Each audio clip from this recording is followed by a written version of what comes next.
Chelsea fans, welcome back to Talking Chelsea. Welcome back to your Chelsea news. Donnarumma to Chelsea links have been squashed. Marc Cucurella isn't going anywhere. We have some player updates regarding Chilwell, Broja, KDH, Xavi Simons and Jorrel Hato. Chelsea are preparing a super bid for Morgan Rogers. There's been some movement between Aston Villa, Manchester United and Nicolas Jackson, and Garnacho to Chelsea could actually happen. Now, of course, I'll be giving my own thoughts and opinions on everything that's been reported, but more importantly, I want to know what you guys think down below in the comments. And before we get into the video, make sure you leave a like and subscribe if you are a Chelsea fan who enjoys Chelsea content. We're on the road to 10k before the end of 2025. Kicking things off, S. Johnson Sport has reported that Chelsea are struggling to offload Ben Chilwell. No club has come in for the left back yet. He continues to report that Chelsea have set an asking price for Armando Broja at £25 million.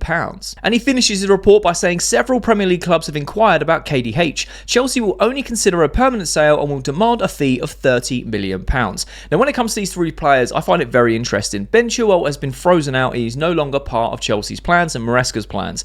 He is on high wages, and I feel like he's got 1 or 2 years left on his contract. I can't quite remember. He may have signed an extension, so it's 3 years. I can't quite remember as of this moment in time. However, he's on big wages and he's not playing regular football. I'm not surprised that no one's not come in for him. Now, there were links with him going to Manchester United in the last window, a little bit in January, and it's gone very, very quiet. The only hope we have of moving Ben Chilwell on is if Saudi come knocking. And that's my honest opinion. If Saudi come knocking, we could offload him, for sure. Because they'll be willing to pay the wages he's asking for, and they'll be able to pay out, whatever we're asking for him. And that's really clutching at straws, if I'm being honest. I like Ben Chilwell as a player. I think he was absolutely fantastic up until his last injury, and then since then he was very intermittent in terms of his performance and fitness. And then when Maresca came in, he was frozen out almost immediately. I don't know if anything happened behind the scenes. I don't want to gossip too much about that because I don't actually know. But I feel like something must have happened. I think he's played like one half of football under Enzo Maresca. It makes no sense. Surely a player of that quality can adapt to a Maresca system and he can be utilised, especially if on a longer contract and we are still paying his wages, but apparently not. He's not part of the plans, hasn't been all season. Chelsea are clearly looking to push him out, but no one's come in for him, so I really don't know what's going to happen with Ben Chilwell. Will it be another loan move? Will it be something like that where we loaned him to Palace for a season? Potentially. I don't know. When it comes to Broja, I feel like £25 million is taking the biscuit.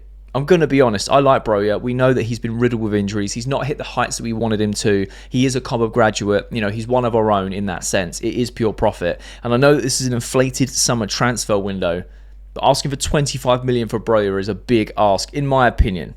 I just don't think we're going to get £25 million for him. Maybe 15 to 20 at an absolute push.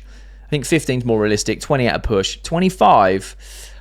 I personally don't feel that we'll get that. But if you guys, let me know your thoughts down below regarding Ben Chilwell and Broja. Do you feel like we can move on Ben Chilwell, or are we waiting for Saudi to come in and save us? And what are your thoughts on Broja's asking price? Do you feel like we can get 25 million for him, or do you expect something a little bit lower, like 15 to 20?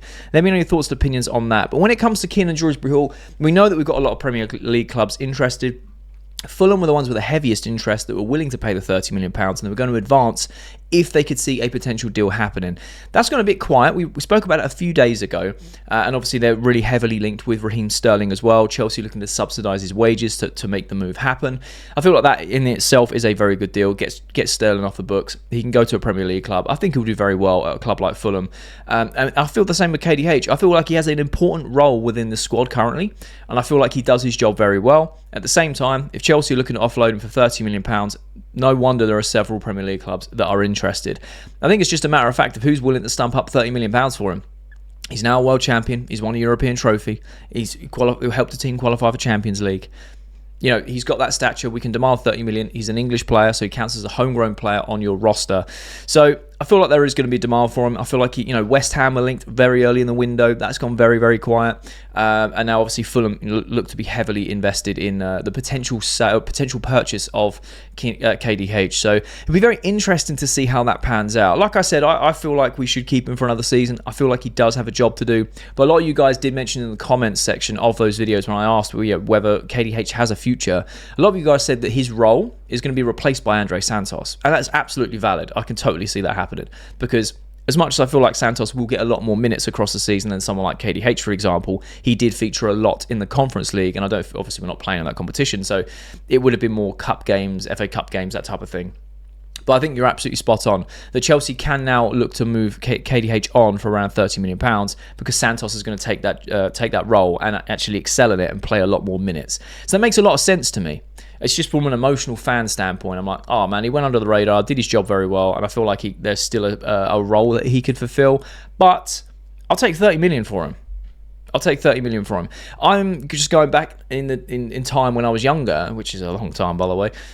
And I just feel like it's strange that we're buying players for a season and selling them the season after. Normally, you'd have them for at least 2 years before you even consider selling them or loaning them. And that's because you gave them a season to bed in, and then the next season was like, right, now you either kick on or you leave. As an absolute minimum. So to see a turnaround within 12 months, it just blows my mind. But that's modern day football at the end of the day. So, I'd love to know your thoughts and opinions regarding these 3 players. What do you think the outcomes will be? Do you think we're going to get 25 mil for Broja? I personally can't see it. 30 million for KDH I think is a fair asking price because he is a good player. We bought him for around about the same region of money.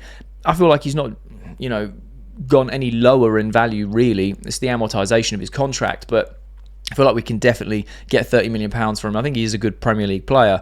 I just don't think he's got a future cut out of Chelsea, considering we have the likes of Asugo and Andre Santos and all these other players that can play the role that he can better than he can as well. So let me know your thoughts and opinions down below.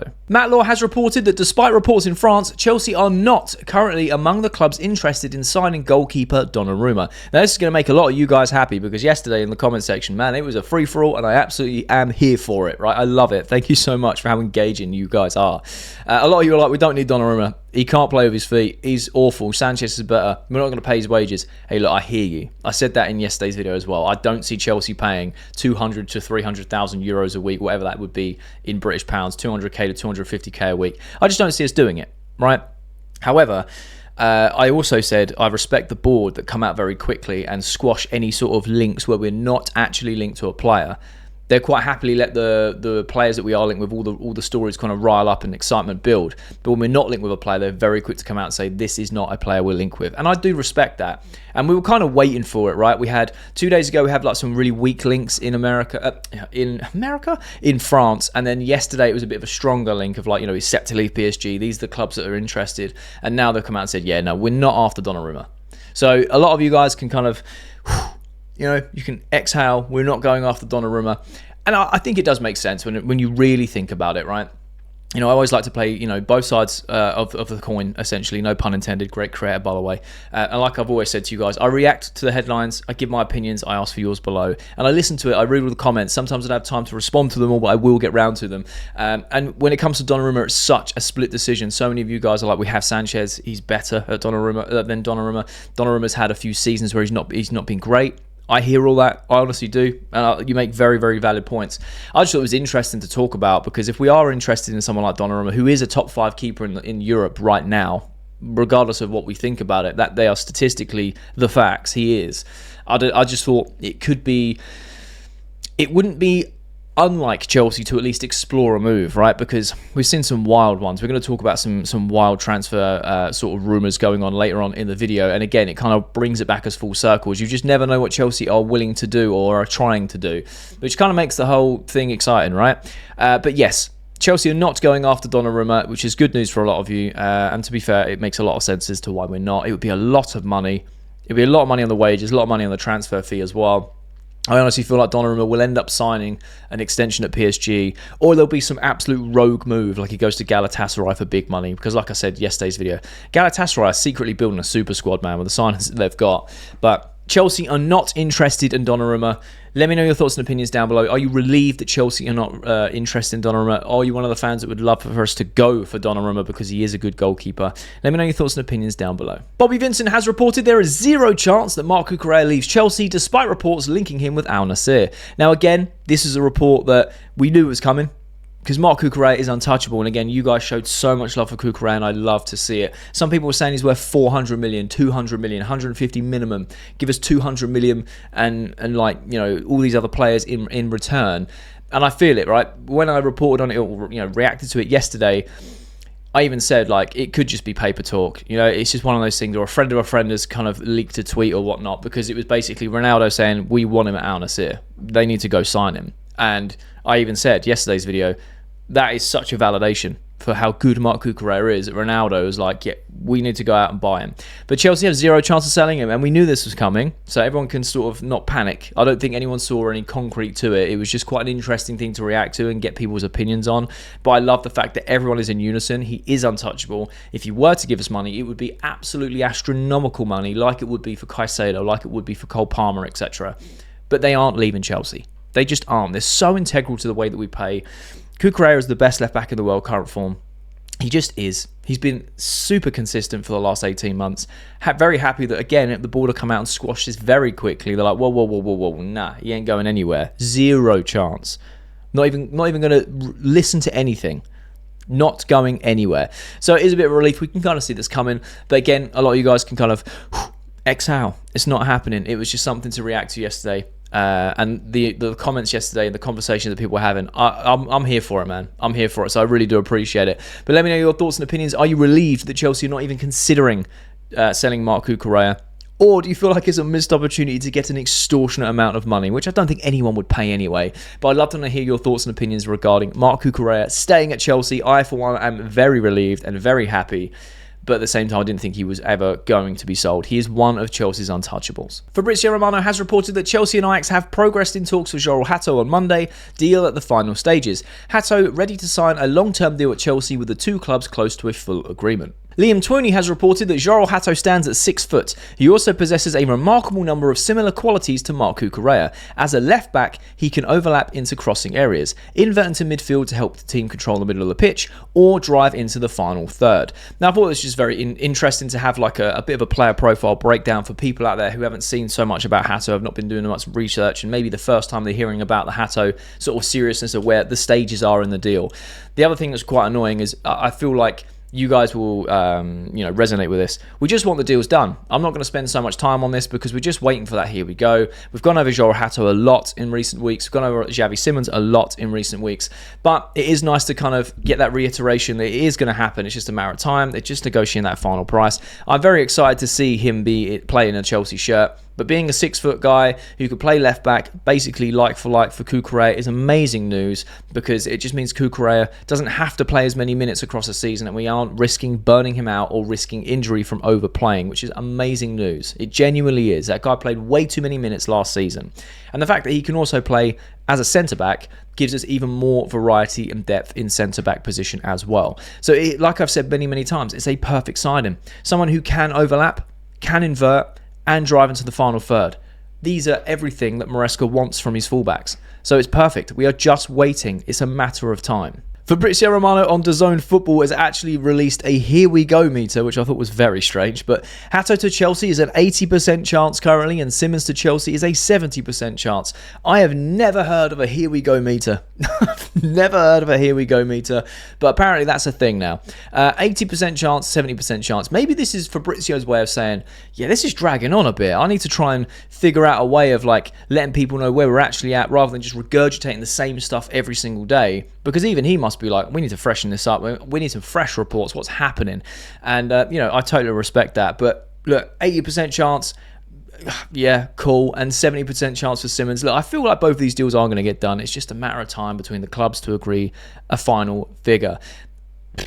There's not really much else we can talk about. In terms of Xavi Simons and Jorrel Hato, it's all being said. We are just waiting for the here we go. And I feel like Chelsea are going to announce the deals either at the same time or very close to each other. And they're definitely going to be unveiling them both at the same time to do the whole double Dutch thing. If they don't, they are missing a trick. But I'd love to know your thoughts and opinions down below regarding Hato and Simons. Do you think there is a specific reason as to why these talks are taking so long? Do you feel like Chelsea are waiting for the right moment to announce it? Have these deals already been done? Let me know your thoughts and opinions down below in the comments. Football Insider have reported that Morgan Rogers is a top target for Chelsea and the Blues are ready to offer Tosin and Nicolas Jackson as well as a fee to secure a deal. I am calling cap. There is no way in hell that Chelsea are going to offer Tosin and Jackson plus a fee for Morgan Rogers. I think we would be absolutely stupid to do that. And also, from Aston Villa's side of things, they're not going to accept that. They want straight cash because they are in PSR troubles. They are in PSR troubles. They want £80 million. Put it in my hand. You can have the player. And I respect it. That's fair. That's fair. They're sort of looking at what's going on in the window and going, Madueke for 50 million. Hugo from Frankfurt for 95 million euros. what's going on here? All right, people want Morgan Rogers. We don't want to sell him, but give us £80 million, you can have him.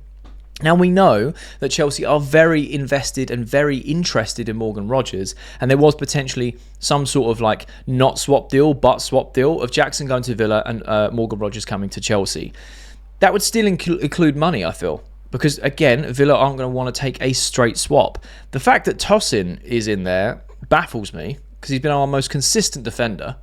We got him on a free transfer, and these ownership are not going to pass up an opportunity to get profit out of a player. We know that much, at least, from these owners. And it just makes no sense that he'd be offered, and Jackson as well. Well, if Jackson's being valued at 65 million, or, Chelsea wanting him around 80 million, then you'd go 80 million to 80 million, let's make a deal. Let's do a swap. And that was kind of how it would go. But again, Aston Villa are going through PSR troubles. This is not going to happen. So I am calling cap on this report that we're reacting to. I do not see this happen. We see something similar. I think it was last week, maybe the week before. There was a long list of Chelsea players where it was like Tosin, Badiashile, and a few others, as well as Jackson. And I'm like, why would we be willing to offload so many players for the sake of Morgan Rogers? Like, this guy isn't Pele. Like, I really rate Morgan Rogers. I think he's a fantastic player. I think that £80 million is way too much for him, but I don't blame Villa for slapping a price tag on a player that they don't want to sell and having PSR issues. It makes perfect sense. But I don't understand why Chelsea would then swap a myriad of players plus money. That makes no sense. That'd be such a weak deal from our side. And I just don't see that happening, especially with how advanced we are with Xavi Simons right now, and we're looking to get that over the line. Now, there has been reports saying that even if we get Xavi Simons, we're still not done in the market. We're going to talk about that a little bit later in the video. A little bit more about Nicolas Jackson as well. There's been some movement later on in the video, so make sure you keep watching. But in regards to Morgan Rogers, I'd love to see him in a Chelsea shirt. I think it'd be unbelievable. Prem experience, he's young, he can play on the left, he can play as a 10, play on the right, good with both feet, he can finish, he can create goals. Man City Academy link, we know how well that works at Chelsea so far. So it makes sense on paper. I'm just not happy with the price tag, personally. I wouldn't pay £80 million, but that's just me. I'd love to know your thoughts and opinions down below regarding Morgan Rogers. Do you see any truth to this report, or do you think it's absolute cap? Let me know your thoughts and opinions down below. Fabrizio Romano has reported there is some movement with Newcastle and Manchester United for Nicolas Jackson.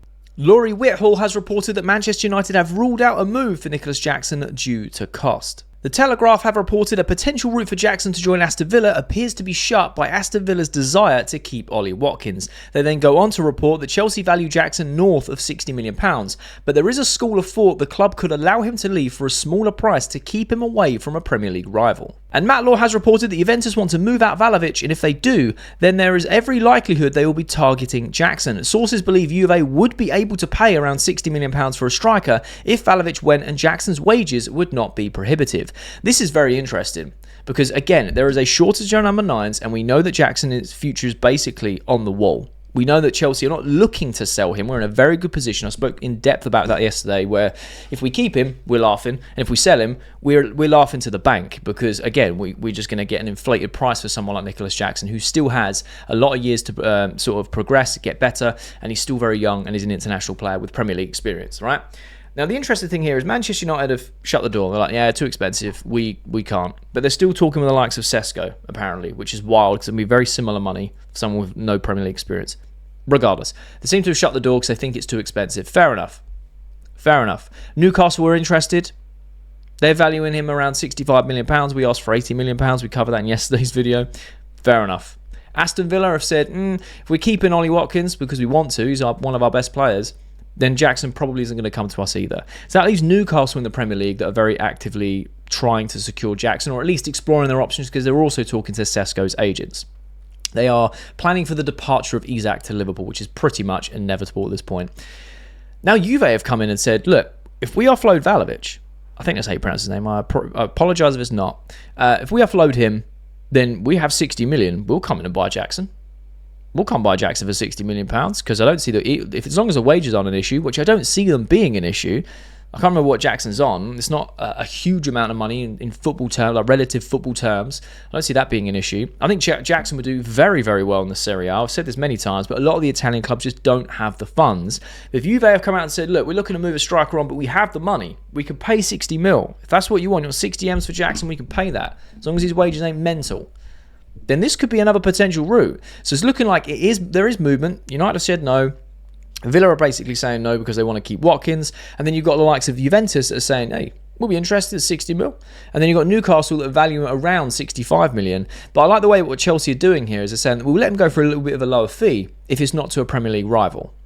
I like that because that lower fee is still massively inflated from what we paid for him 2 years ago. We paid £32 million for him. That lower fee of 60 million is still like double the amount we paid, or 65 million is double the amount paid. So we're laughing either way. And if at the end of the day, if they all say no, we're still laughing because we have a very good footballer who's going to develop this season in the Premier League. It's just a win-win for Chelsea right now. And it's very interesting to see how this is developing because originally Chelsea were like, we're not looking to sell him. We've got plans for him to be with the Chelsea squad next season. And as time's gone on and more clubs are interested and they're going, right, well, he's a £100 million striker. We'll take 60 for him though. And now it's like, actually, we want 80 million. But clubs are now valuing him at 65. Chelsea have played this very, very smart in my opinion. But I'd love to know your thoughts and opinions down below regarding Nicolas Jackson. Would you still keep him? Would you sell him to Juve for £16 million and still take the profit and he goes to Serie A? Do you think he'd do well in Serie A? Or do you think he goes to Newcastle for 65? You take that extra £5 million in profit, but he does go to another club who is challenging for Champions League qualification, as well as we are, trying to fight for that top four. I feel like this year we can cement top four and really kick on. But do you also sell him to, I wouldn't say a direct rival, but another Premier League rival who's fighting to get into Champions League? Let me know your thoughts and opinions down below. You guys aren't going to like this segment, so I'm looking forward to the comment section. But Lauren Whithall has reported Garnacho continues to wait for Chelsea. Alejandro Garnacho would welcome an approach from Chelsea, who could potentially sign Xavi Simons and Garnacho. And Matt Law has reported that Chelsea retain an interest in Manchester United winger Alejandro Garnacho, and the arrival of Simons will not necessarily close the door on a potential deal for the Argentine. Now, I know that you guys keep telling me in the comments to stop talking about Garnacho, but unfortunately, the game is the game. We react to the headlines, I give my opinions, I ask for yours down below. Now, there is a mass amount of you that do not want Garnacho at this club. I am also one of these people. I just don't want Garnacho at Chelsea. Now, I understand that he's very young. He's 20 years old with 3 years Premier League experience.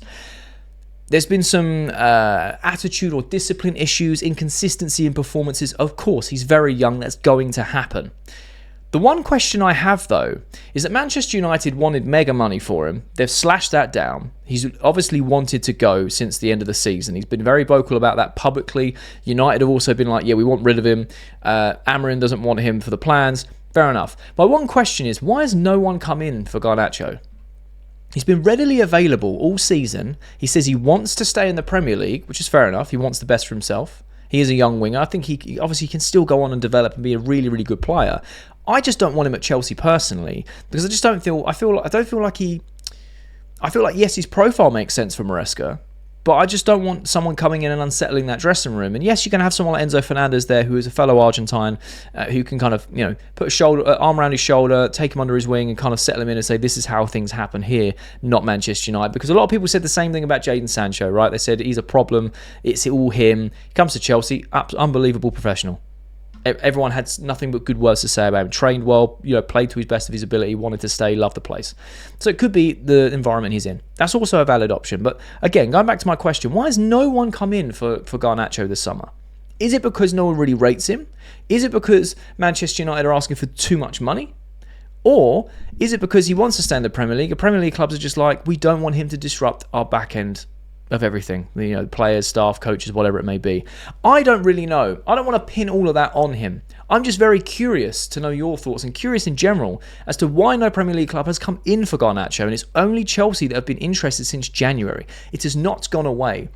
Again, you guys have been very vocal about your thoughts on Garnacho to Chelsea. There's even been petitions online with a hashtag saying no to Garnacho, and that's kicked back up again. Chelsea board even come out and said, we don't care. You can rant and rave about it all you want online, but if we're going to sign a player, we're going to sign a player because we want to, not because you guys say so or you guys say no, right? I kind of rate that. I kind of respect it a little bit because they are running a business at the end of the day. And I don't feel that the fans can just decide who we sign. I think obviously ultimately it comes down to the board, the directors, etc. But we made it very clear we don't want Garnacho, right? Now, playing devil's advocate, he could be a very good signing. And I could see him coming to Chelsea, but not on a permanent deal. I feel like we could see a Jadon Sancho 2.0, where Chelsea kind of know, look, we're interested, but no one's come in for Garnacho all summer. Man United have reduced their asking price once or twice now. He wants to stay in the Premier League. You want rid of him. No one's coming in for him. We're interested. But we're not going to give you the money that you're after. We want to try before you buy. We want a loan with an obligation to buy next season. And if we don't want him, we'll pay you the fine and you can deal with him and try and offload him yourself like you have done with Jadon Sancho. Whether that means we pay his wages, whatever it may be, it's a try before you buy. Now that I would not be opposed to. I genuinely wouldn't be opposed to that. I thought that Jadon Sancho was a very smart move because it was a loan. It was a try before you buy. And then we had the obligation to buy him for 25 million at the end of the season or a £5 million fine to send him back. We ended up paying the £5 million fine, sending him back, and now they're trying to ship him off to Serie A. Fair enough. In an ideal world, I would have liked to have kept Jadon Sancho. I think he would have had a place at Chelsea, but he didn't want to accept the offers of £180,000 to £200,000 a week that Chelsea offered him. And that's down to him. Fair enough. It is what it is.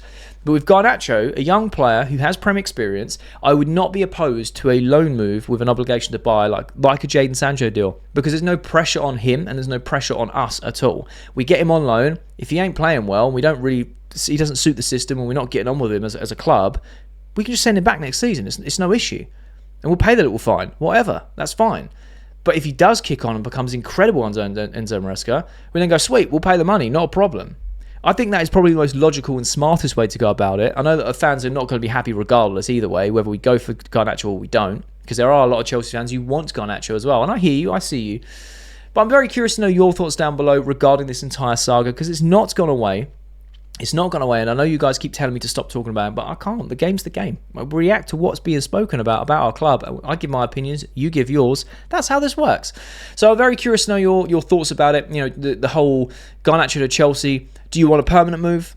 Do you not want him at all? Would you take him on a loan with an obligation to buy like a Jadon Sancho 2.0? Let me know your thoughts and opinions down below in the comments. And that's all your latest Chelsea news. Let me know your thoughts and opinions on everything that's been reported down below in the comment section. I love having a conversation with you guys. And if you have watched this video all the way to the end, firstly, you're a real one, and I mean that. You're a real one. But secondly, there'll be a thumbnail appears on the screen. So if you are a Chelsea fan who enjoys Chelsea content, make sure you click that thumbnail because you'll enjoy that video too.